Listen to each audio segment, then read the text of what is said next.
choses. Sers-toi de nous comme des simples instruments. Et que tout soit pour la gloire de Christ. Nous avons inspiré. Amen. Amen. Nous pouvons acclamer le Seigneur. Gloire à Dieu. Gloire à Dieu.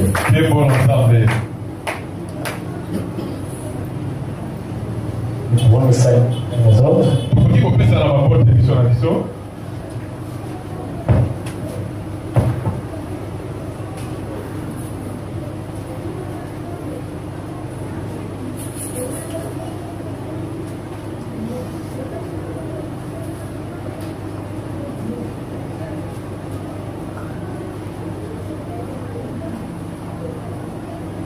Nous sommes en train de parcourir notre gamme du mois.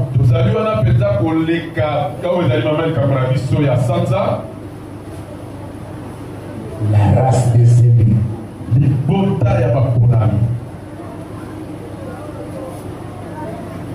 Nous que le Seigneur a appelé, nous sommes de cette race. Nous qui avons répondu à son appel par la repentance. Grâce à notre foi en Jésus, en son œuvre, nous sommes de sa race. Voilà pourquoi nous allons lire dans ce livre de Genèse. Quand il a beaucoup des apôtres. C'est un verset que nous avons lu, mais nous le reprenons, le chapitre 17.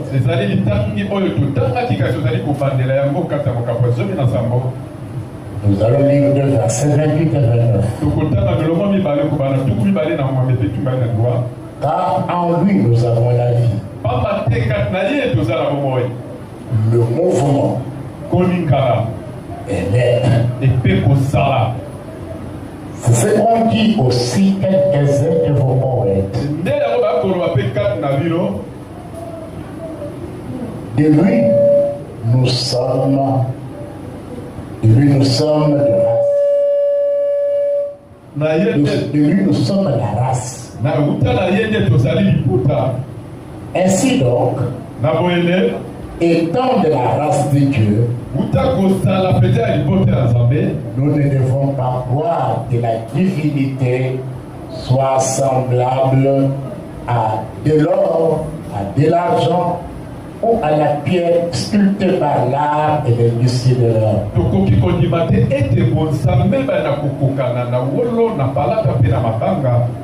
Ça, c'est une phrase très importante que nous devons souligner.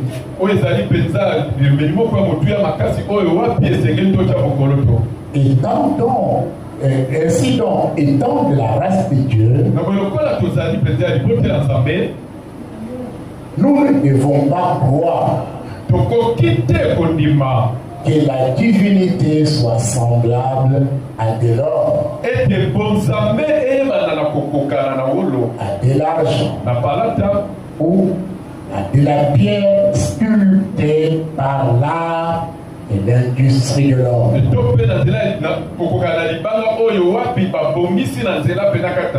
parole du Seigneur pour le maître.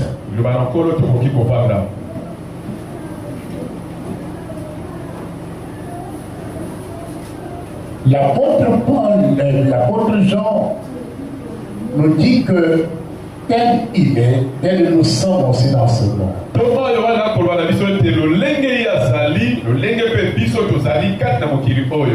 Et nous avons parlé là-dessus longuement. En quoi sommes-nous de sa race? C'est ce que nous sommes en train de voir.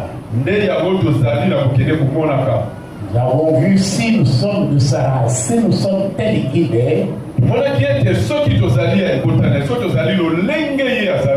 devons d'abord connaître qui il est alors. La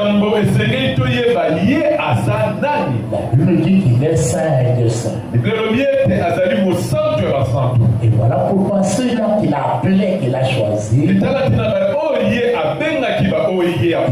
qu'il soit saint comme lui. Et il s'est engagé lui-même en Christ de faire de nous des saints. C'est nous qui avons, c'est pas à l'homme de faire l'effort d'abord d'être saint. Et c'est Dieu par son amour, quand il nous a appelés, nous avons répondu à cet appel en donnant notre vie à Jésus, en acceptant Jésus dans notre vie comme Sauveur et Seigneur. Dieu s'est occupé de nous en nous donnant une nouvelle identité, d'être appelé ses enfants. Il ne s'est pas limité là. Il est allé plus loin. Il a commencé par nous justifier. Il nous a sanctifiés par la position qu'il nous fait occuper en Christ. Il déclare ainsi saint. Il nous déclare ainsi saint. C'est ce que l'apôtre parle aux Corinthiens. Que le temple de Dieu est saint. Et c'est ce que vous êtes. Et à ce niveau de sainteté, il n'y a pas un effort de l'homme. Voilà pourquoi la grâce de Dieu est une grande richesse. C'est Dieu lui-même qui a pris la décision de nous sanctifier en s'appuyant sur l'œuvre de son Fils, en qui nous avons pris. Alors pas au moyen du sang de son Fils, il nous justifie, il nous lave et il nous présente comme de saints. Et il dit que voilà ce que vous êtes aujourd'hui. Et parce que nous sommes maintenant de saints, nous devons marcher comme des saints. Deuxième identité de Dieu, il est amour. Il dit c'est moi qui vous appelle à être saint comme moi je suis saint. Mais il y a une chose que vous devez connaître. Si quelqu'un n'a pas l'amour, s'il ne connaît pas ce Dieu-là, car ce Dieu est amour. Et il nous a donné cette vertu d'amour pour nous pouvoir nous distinguer dans ce monde. C'est une de nos caractéristiques majeures en tant qu'élu de Dieu. Première caractéristique, c'est que nous sommes saints. Deuxième caractéristique, nous sommes ceux qui doivent prouver l'amour de Dieu envers le monde.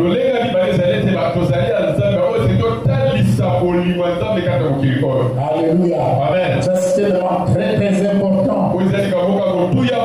C'est pourquoi quand nous avons parlé de cela, il nous est aujourd'hui très important de comprendre qu'en dehors d'être saint,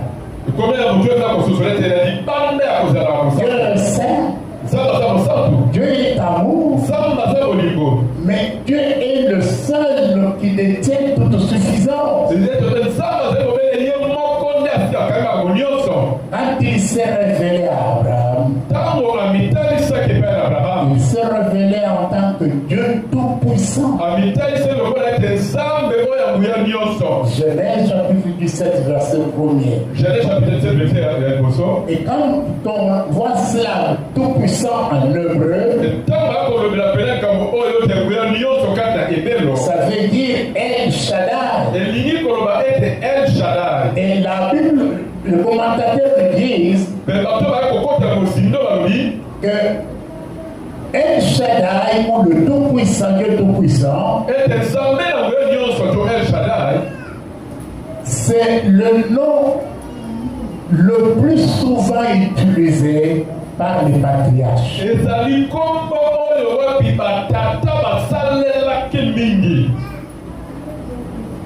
Jusqu'au niveau de la promulgation de la loi au Mastéraï. En commençant par Abraham, Isaac, Jacob, le nom de Dieu le plus souvent utilisé. C'est le Dieu Tout-Puissant. Pourquoi ce nom était beaucoup plus utilisé? Parce qu'aujourd'hui nous allons voir, parler un peu sur la toute-puissance de Dieu. Et nous, en tant qu'élus de Dieu, est-ce que nous sommes par rapport à cet attribut majeur de Dieu?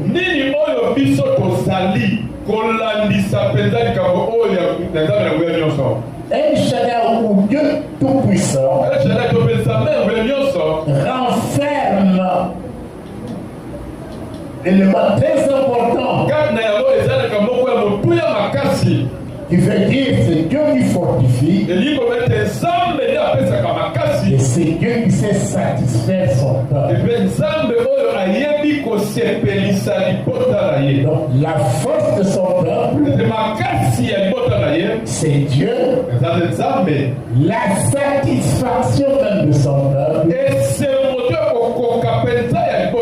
c'est toujours Dieu. Dans d'autres versions, au lieu de dire Dieu Tout-Puissant,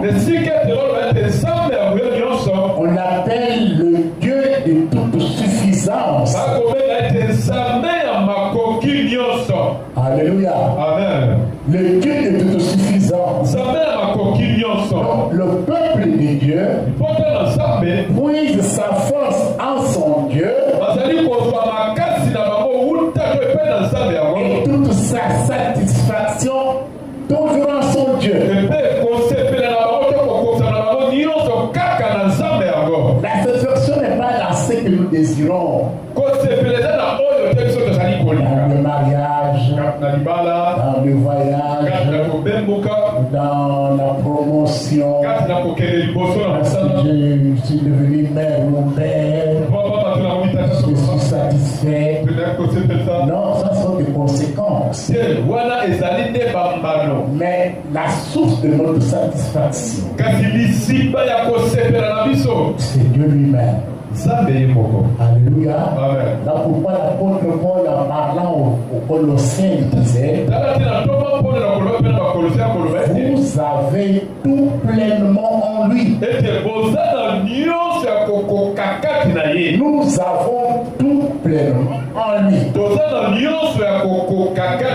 Donc ce Dieu tout-puissant a le pouvoir d'enrichir, a aussi le pouvoir de rendre, de rendre capable d'engendrer. C'est pour cela que nous voyons même son alliance avec Abraham. C'était dans cet esprit. Il devait rendre cette vieillard de plus de 70 ans. Mais à un certain moment, ce vieillard ne pouvait plus s'attendre à pouvoir engendrer. Parce qu'il avait un corps déjà usé. Dieu pouvait le rendre capable d'engendrer. Alléluia. C'est pourquoi dans son alliance, il dit à Abraham: je te rendrai, je te bénirai, et je te rendrai fécond, je te multiplierai. Donc ça c'est dans la toute puissance de Dieu. Nous sommes appelés dans le Seigneur. Quand nous voyons Isaac bénir son fils Jacob, dans Genèse 28, versets 3 et 4, Isaac revient sur les termes de l'alliance de Dieu avec Abraham. En comptant sur la toute-puissance de Dieu. Isaac dit que le Dieu tout-puissant, que El Shaddai te bénisse, te rendre fécond et te multiplie, afin que tu deviennes une multitude de peuples. Dans la même pensée, esprit de l'alliance. C'est pour cela, bien-aimés dans le Seigneur, quand nous parlons de la toute-puissance de Dieu, c'est pour nous amener à avoir de nous confiance en ces dieux. Et c'est Dieu qui nous a choisis. C'est Dieu qui nous a appelés. Il n'a point d'égal. Il est l'unique, le seul au-dessus de tous. Jésus pouvait dire que tout pouvoir m'est donné dans le ciel et sur la terre et sur la terre. Pourquoi Jésus pouvait le dire? Parce que Jésus, en tant qu'homme, était l'incarnation du Dieu Tout-Puissant. En lui, il y avait le Père et le Fils, le Saint-Esprit. C'est pourquoi l'apôtre Jean, quand il écrit son évangile, il dit que c'est lui que Dieu a envoyé. Il dit les paroles de Dieu. Parce que Dieu ne lui donne pas l'esprit avec mesure. Et la partage Colossiens. Dieu a voulu que toute la plénitude de Dieu habite en Jésus. Donc Jésus est tout puissant. Parce que la toute puissance de Dieu s'était incarnée en lui. Alléluia. Amen. C'est pour cela, mes frères et sœurs, comme nous avons vu que les élus de Dieu, ce sont ceux que Dieu s'est choisis. Il les a appelés. Il les a appelés pour une mission. Et cette première mission consiste à être les témoins de ce Dieu tout-puissant sur la terre.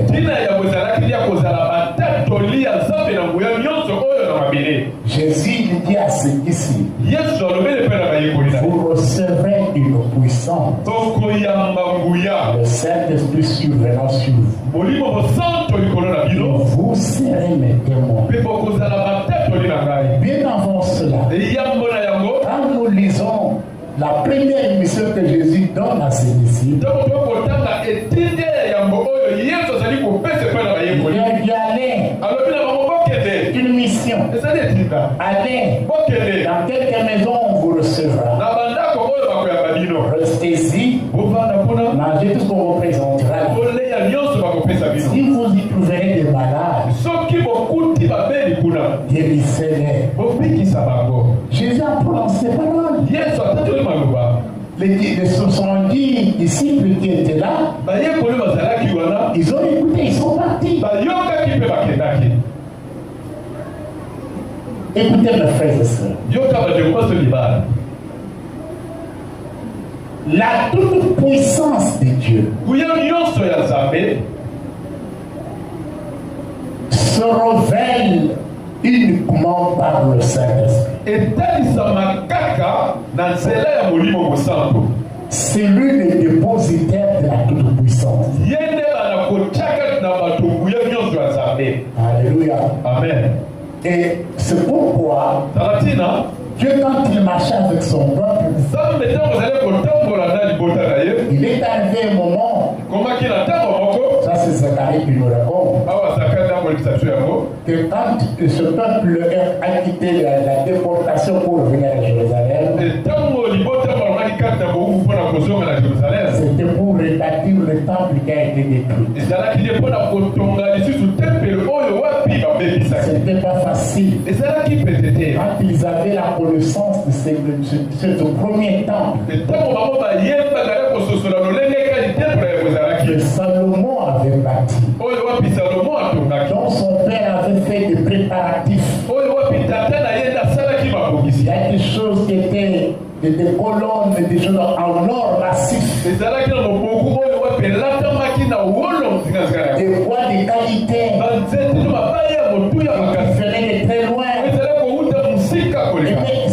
Et curieusement, ce temple a été détruit. Il fallait rebâtir le nouveau temple. Quand on va poser la fondation du nouveau temple, c'était sans éclat. Les gens ne croyaient pas qu'ils pouvaient avoir quelque chose de grand. Il y a ceux-là qui pouvaient commencer à se moquer. Les Zorobabel qui étaient gouverner ce côté-là.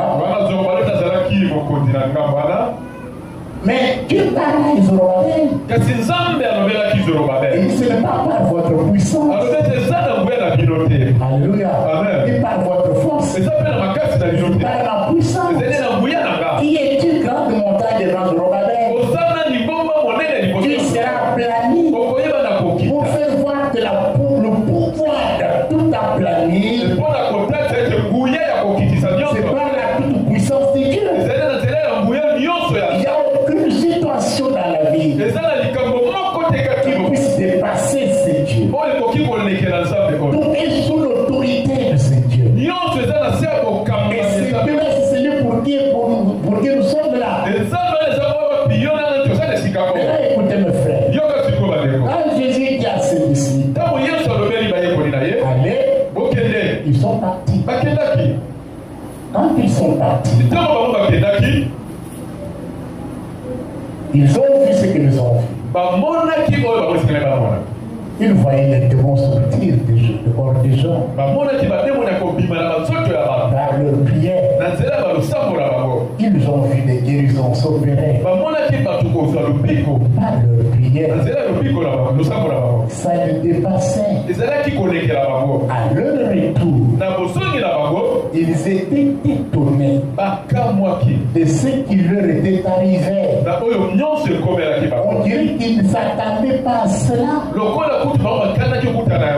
Mais ils avaient oublié que le fait que Jésus leur avait dit, allez, guérissez les malades, purifiez les lépreux, délivrez les captifs. Jésus leur léguait le pouvoir. Ce n'était pas quelque chose de spectaculaire. Il a lâché des paroles. Mais ce qu'ils ont vu sur le terrain, ça les a éblouis et dépassés. Ils rentrent pour dire, Seigneur, tu sais, même les démons sont Seigneur en ton nom. Mais Jésus, il répond ceci. Oui, je voyais Satan comment il est tombé du ciel. Est-ce qu'ils avaient vu Satan? Non. Mais Jésus, là où il était, il voyait. L'autorité qu'ils exerçaient partout, ils étaient. Quand Dieu nous appelle, il nous équipe. Alléluia. Amen. La façon dont Dieu nous équipe, ce n'est pas obligatoirement d'une façon spectaculaire.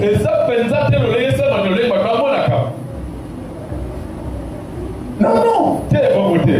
Mais le fait d'avoir accepté son appel, de lui donner sa première place dans votre vie, et d'avoir fait de vous son enfant. Il nous a tous choisis pour être ses témoins. Pour faire voir au monde qu'il y a un Dieu tout-puissant.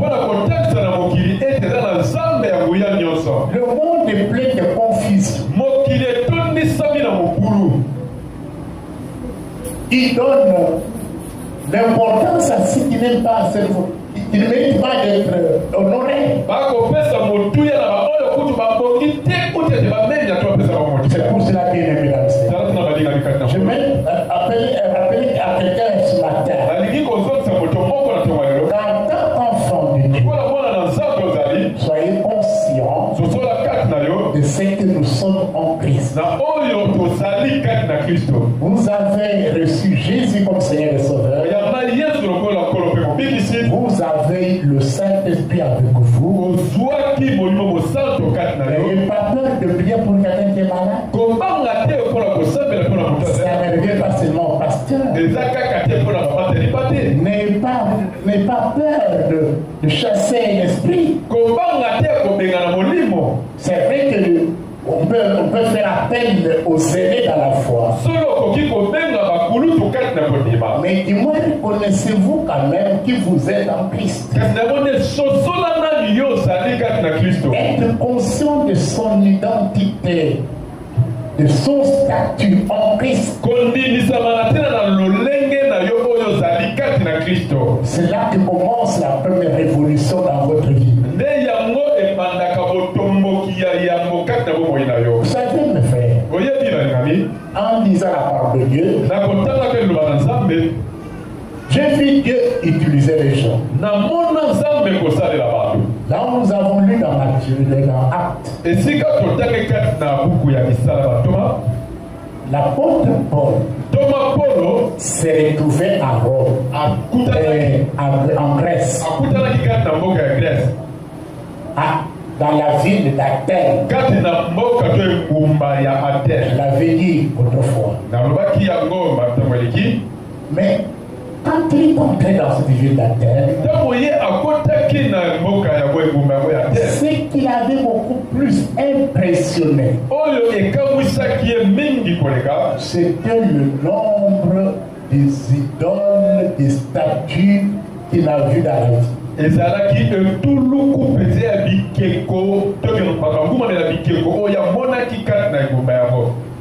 Jusqu'à ce que, en parcourant la ville, il a vu un hôtel sur lequel il est écrit à un Dieu inconnu.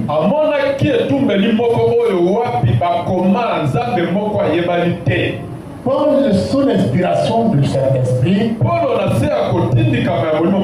saisit exactement cette inscription-là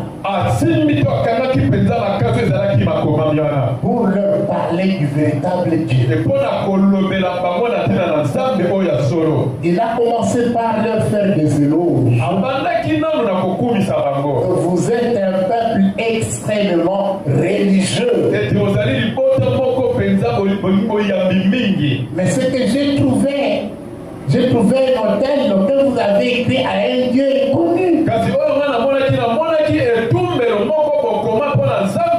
C'est ce Dieu inconnu là que je veux vous parler. Car la divinité n'est pas à comparer. Il y a de l'or, il y a de l'argent, il y a une pièce sculptée par l'art et l'issue de l'or.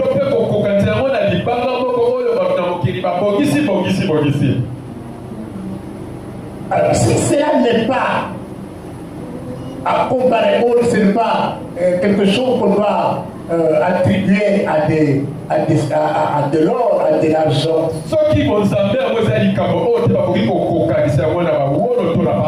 On doit l'attribuer à qui? L'apôtre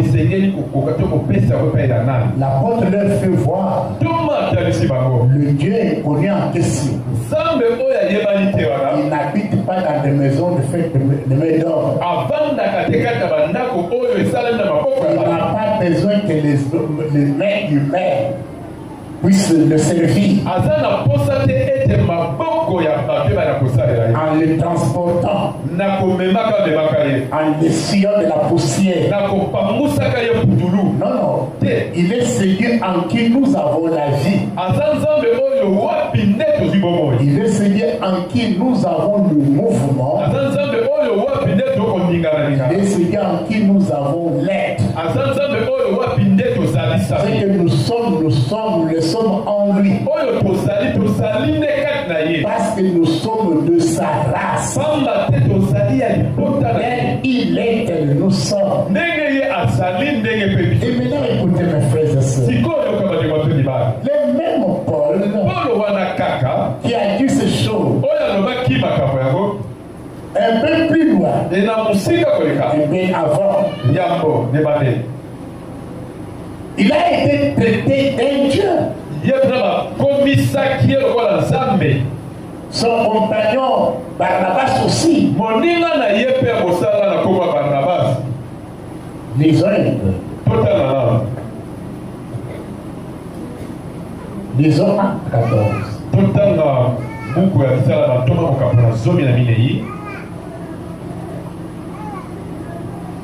À partir du verset 11.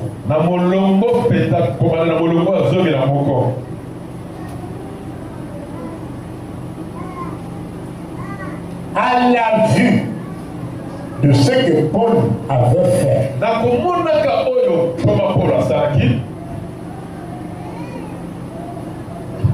qu'est-ce que Paul avait fait? Remontons au verset 6e. Paul et Barnabas, en ayant eu connaissance, se réfugièrent dans les villes de l'Icaonie, à Lystre et à Derbe, et dans la contrée d'alentour. Ils y annoncèrent la bonne nouvelle. À Lystre, il se tenait assis un homme impotent de pied, boiteux de naissance, qui n'avait jamais marché. Il écoutait parler Paul, et Paul fixa le regard sur lui, et voyant qu'il avait la foi pour être guéri, qu'il dit une voix forte: lève-toi droit sur tes pieds. Et il se leva d'un bond et marcha. À la vue de ce que Paul avait fait, la foule éleva la voix. Il dit en langue l'Icaonienne: les dieux sous forme humaine sont descendus vers nous. Les dieux. Qu'est-ce qui a poussé ces gens à taxer Paul et Barnabas des dieux?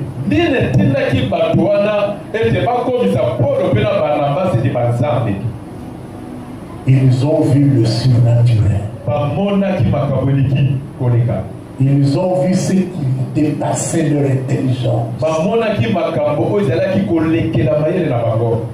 Pour eux, ils savaient que ceux qui peuvent faire les choses au-delà de l'imagination humaine,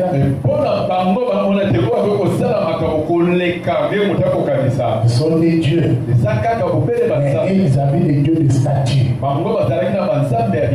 L'église de Paul et Barnabas, les dieux en forme humaine, sont descendus vers nous. Alors, allons-y. Quand nous lisons Psaume, chapitre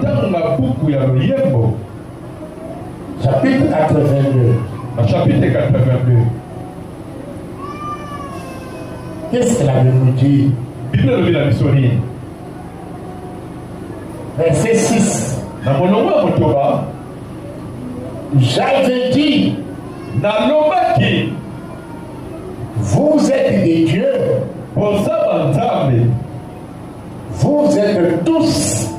des fils du Très-Haut.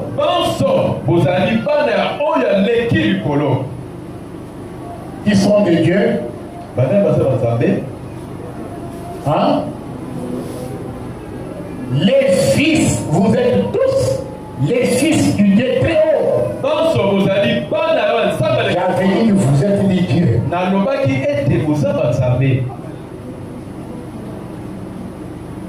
Le Dieu avec deux minuscules, bien sûr.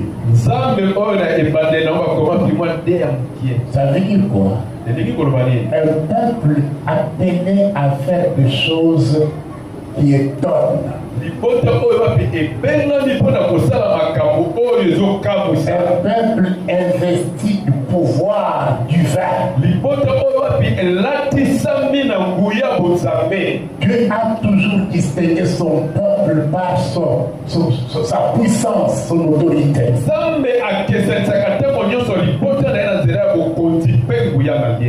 C'est ce que les gens n'avaient pas compris. Quand nous lisons Nombre, au chapitre 23, on nous définit ce peuple de Dieu. Au verset 9, on dit, je vois ce peuple du sommet de... Je le vois du sommet des rochers. Je le contemple du haut des collines. C'est un peuple qui a sa demeure à part.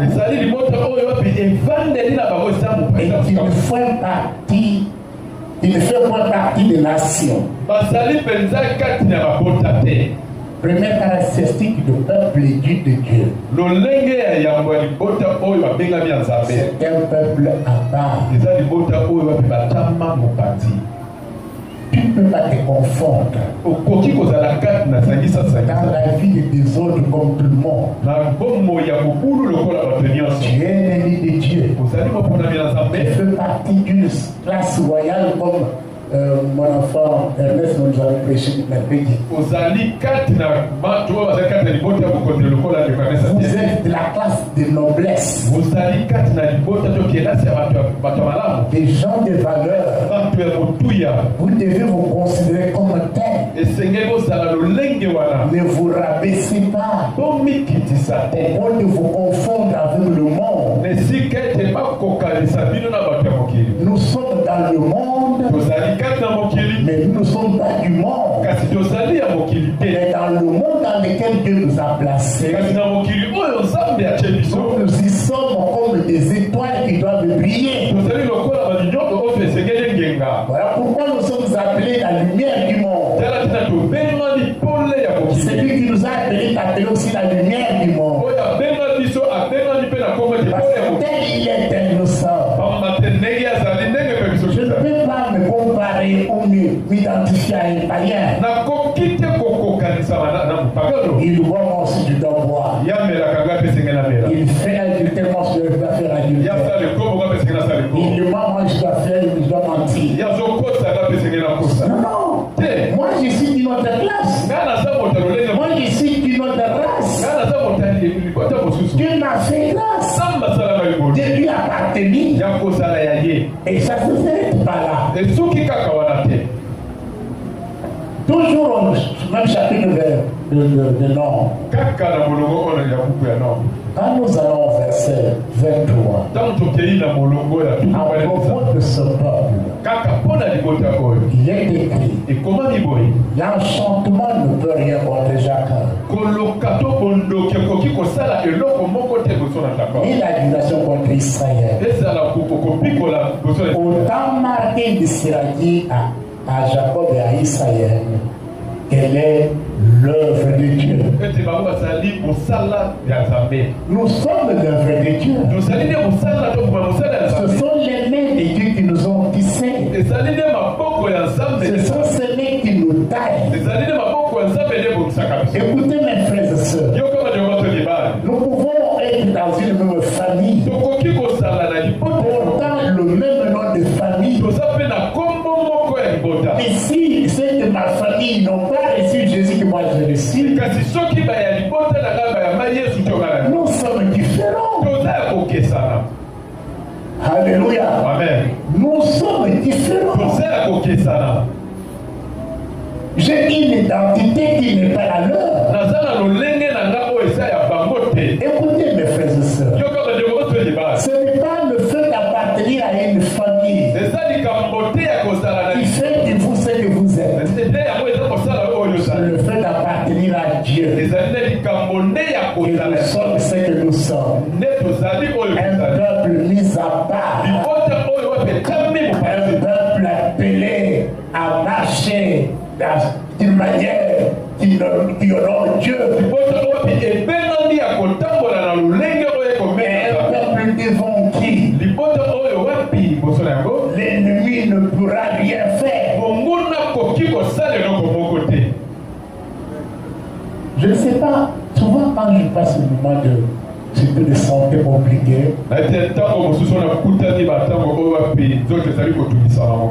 des fois il y a des gens qui me font des rêves. Mais des fois, souvent, Dieu me parle aussi là-dessus. Et j'ai compris une chose.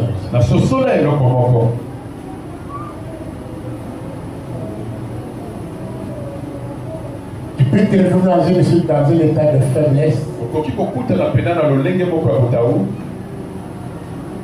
À ce moment-là, le diable a pour mission de détruire ta foi et ta confiance en Dieu.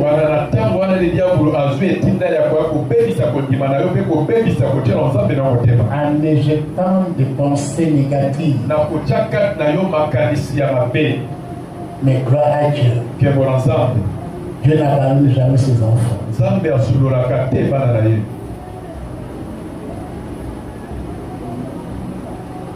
J'ai un enfant qui m'a appelé.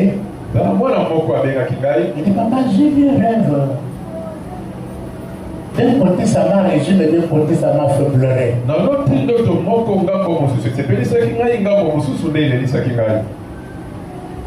Il dit, raconte-moi ce songe.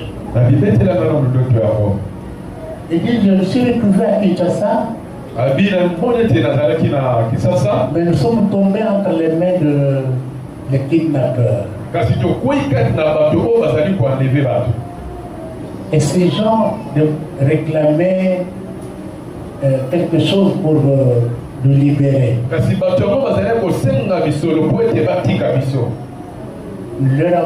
Nous avons appelé. Ils m'ont appelé, donc la fille m'a appelé. Je dis, passez-moi ces gens-là.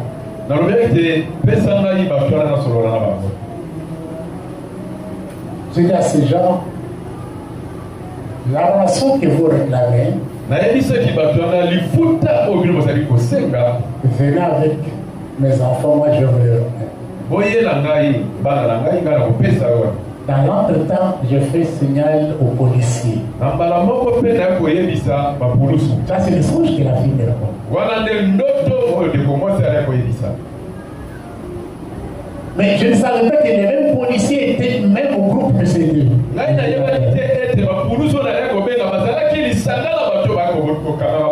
Quand les kidnappeurs sont arrivés, ils se retrouvaient avec leurs collègues policiers que j'avais fait venir.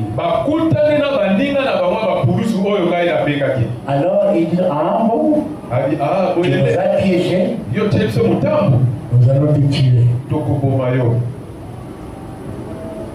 Il a pris l'arme pour me fixer. Ma fille dit non, c'est mon papa, vous pouvez tirer sur lui. Mais elle me dit, ce qui m'a paru bizarre, j'ai vu deux femmes. L'autre église qui détenait les sandales et les babouches de ces gens-là pendant qu'ils étaient menacés de vous tuer.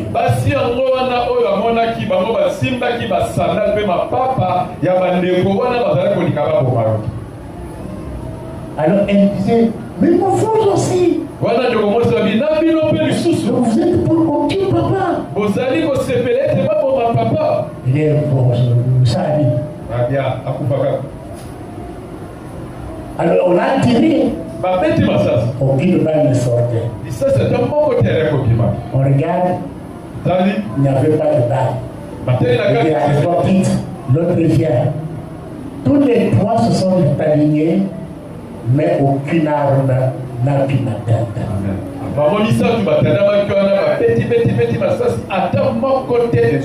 Alors que moi, avant ça, je voyais dans un songe, j'ai traversé un terrain de foot. Il y a des jeunes gens qui jouent au foot. Alors, quand j'ai traversé le terrain, j'avais mon sac. Après avoir fait quelques mètres, je regarde, je vois ces jeunes gens, il y en avait 3 qui me suivaient. Et l'un cherchait à mettre la main dans mon sac. Je me tourne, je regarde. Je leur dis, écoutez, vous devez savoir une chose dans la vie. Il y a autre chose auquel il ne faut jamais toucher. Les deux, dans la vie, il y a des hommes qu'il ne faut jamais oser toucher. Quand ils ont écouté ça, ils sont devenus justes. Et ils m'ont laissé partir. La dernière vision que j'ai vue, une guerre dans la ville, de bombes partout. Je me réfugie dans une maison. Mais je me trouve avec un autre homme. Un militaire entre dans la maison. Il nous trouve, nous deux. Il regarde celui qui je ne connaissais pas, l'autre là qui je ne connaissais pas. Il se détourne de lui, il me regarde. Il me pointe son arme. Mais il voulait vérifier qui j'étais. Quand il m'a vu, je voyais lui faire tourner son arme. Il me montre seulement un appareil de photo. Il me montre comme ça. Et il est parti. J'ai compris le message. J'aimerais dire à quelqu'un, vous n'êtes pas n'importe qui. Alléluia. Amen. Je ne dis pas parce que je suis pasteur. Le titre de pasteur ne sauve pas. Ce qui sauve, c'est mon identité en tant qu'enfant de Dieu. Je suis enfant de Dieu. Aucun titre ne peut sauver. Il y a des pasteurs sorciers. Il y a des pasteurs anciens. Et il y a des anciens sorciers. Le titre ne sauve pas. Mais c'est notre identité. Dieu t'a choisi. Tu n'es pas n'importe qui. Écoutez mes frères et sœurs. On a appelé Paul et Barnabas de Dieu. Non, pas seulement Paul. Même Joseph était aussi considéré comme Dieu. Parce que quand il a parlé de la vision, il a donné l'explication de la vision à Pharaon. Pharaon dit, pouvons-nous trouver un homme comme celui-ci en qui l'Esprit de Dieu demeure. Pouvons-nous trouver quelqu'un comme celui-ci. Il s'est distingué. Distinguons-nous là où nous vivons. Ils sont nous là où nous sommes. Écoutez mes frères et sœurs. Les menaces viendront. Combats viendront. Mais nous savons une chose. Que la toute puissance revient à Dieu. Comme il est écrit, et l'enchantement de Dieu est contre Jacob. Et Jacob c'était l'ennemi de Dieu. La Bible dit Dieu j'ai choisi Jacob, j'ai rejeté Esaü. Tu n'as pas été choisi par hasard. Tu es le choix précieux de Dieu. Tu as donné ta vie à Jésus. Toute l'attention de ce Dieu est sur toi. Pourquoi ceux qui font des petits calculs pour ta mort, ils se trompent. Alléluia. Ils ne savent pas consulter celui qui détient ta vie entre sa main. Ils se trompent. Ils feront tout ce qu'ils feront. Rien ne réussira. Tu n'es pas de leur camp. Tu es du camp de Dieu.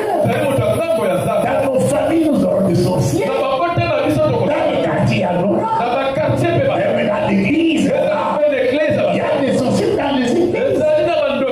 Peut-être que je vois, il y en a. Il y a d'autres que Dieu nous a révélés, d'autres que Dieu nous a pas révélés. Mais l'opportunité que Dieu donne à chacun,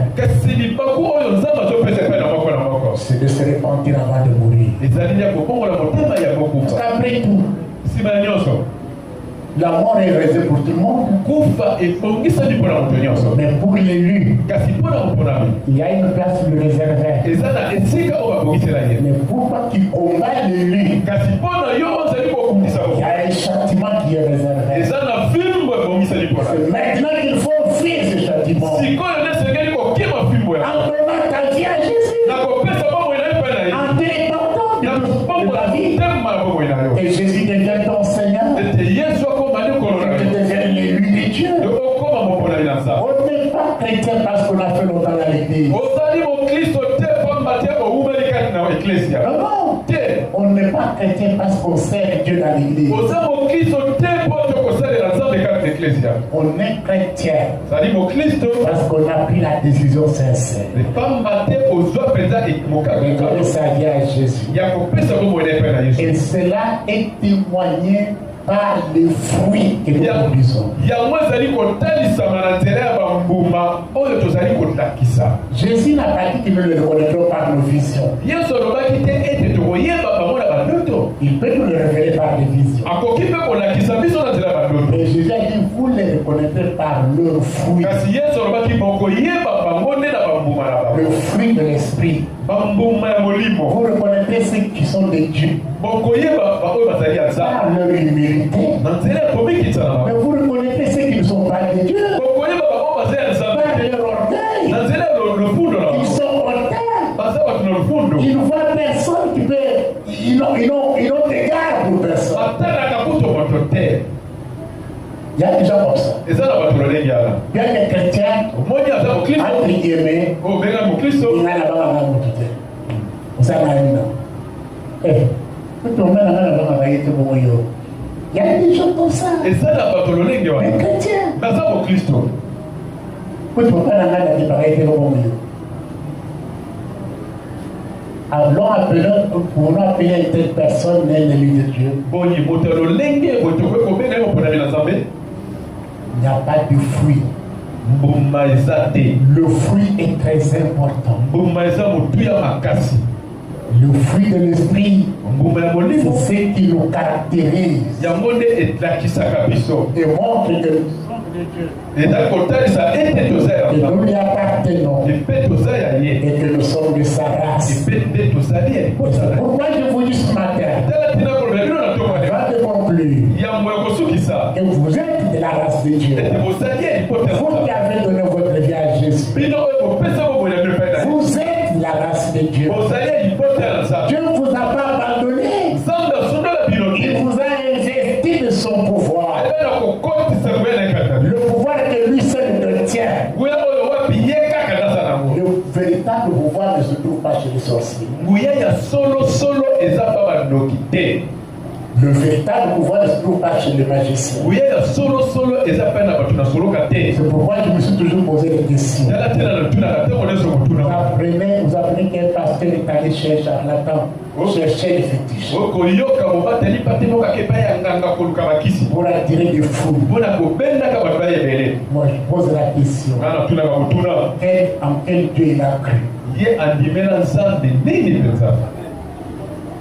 Vous voyez des gens qui cherchent des foules. Ils cherchent des foules pour eux-mêmes, mais non pas pour Dieu.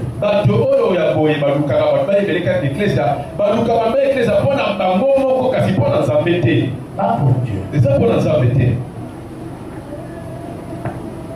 On ne peut pas trouver un véritable chrétien, un élu de Dieu, au pied d'un charlatan.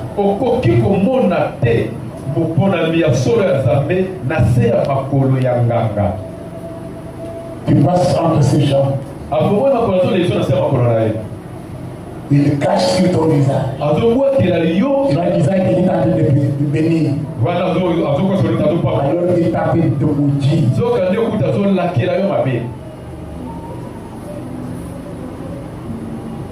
Mais soyons conscients qu'en comme je suis enfant de Dieu, Dieu est à moi, Dieu est avec moi, et je peux dire comme l'apôtre dit, et pour moi de qui aurais-je craint? Si Dieu est pour nous, qui sera contre nous? Dieu a toujours été pour son peuple. Dieu a toujours défendu son peuple. Dieu a toujours soutenu ceux qui lui appartiennent. Alléluia. Amen. Mettons-nous debout et parlons à ces dieux. Du Seigneur, merci. Qui m'avoir choisi et fais de moi ton enfant. Je m'apprends ce matin à te faire confiance. Je ne veux pas promettre des regards à gauche à droite. Pour chercher des secours ailleurs. Mon véritable secours, c'est toi. Parle à Dieu.